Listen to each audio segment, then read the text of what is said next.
How to withdraw money from FanDuel to your Cash App account. Hey guys, welcome back to our channel. In today's video, I'll show you how you can do this quickly and easily.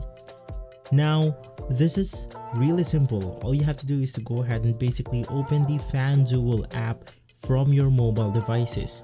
From there, you can just navigate through the account and go through the account balance screen. From there, you simply want to click on Add Cash or App Card. Now you can just select funds and choose the Visa debit card option. Add your Cash App card details. From there, you can just go ahead and verify the payment method. Deposit a small amount to FanDuel using your Cash App to ensure that it works. From there, this will basically go ahead and link both of your accounts on Cash App and FanDuel. Now go back to the FanDuel application, click on Withdraw Funds and select the Cash App that you just linked previously.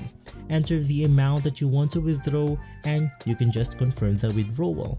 And so if this video has been helpful, leave a like and subscribe. I'll see you on the next one. Thank you.